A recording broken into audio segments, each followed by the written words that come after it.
விநாயகா கால விநாயகா நாகேச விநாயகா மணிகர்ணிகா விநாயகா ஆஷா விநாயகா சிருஷ்டி விநாயகா யட்ச விநாயகா கஜகர்ண விநாயகா சித்திரகண்டா விநாயகா மங்கள விநாயகா மித்ர விநாயகா ஆழிசூழ் உலகில் மேற்கு முகம் நோக்கிய வந்த சூரிய சந்திரகோடி பிரகாசவோம் விநாயகாய கணபதி விகட கணபதி ஆசாபூரக கணபதி தூம்பிரகேது கணபதி பிரமோத கணபதி மோத கணபதி சுமுக கணபதி துர்முக கணபதி வாசவாணி கணபதி பரேச கணபதி லாபேச கணபதி தரணீதர கணபதி மங்களேச கணபதி மூஷிகத்வஜ கணபதி மேற்கு முகம் நோக்கி அமர்ந்த விநாயகா எவை காத்தருள்வாய் மதகரிமுக கணநாயகா.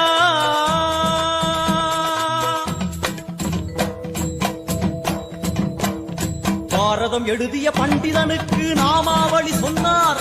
அடமூ உலகத்தை காப்பவன் இங்கே மூன்றடிதான் இருந்தான். என் பட்டு உடுத்தி குட்டிக் கொண்டு தொழுதோம் கணபதியே, இப்பிறவின் கடலில் ஆழம் அறிய கரை சேர்த்தருள்வாயே.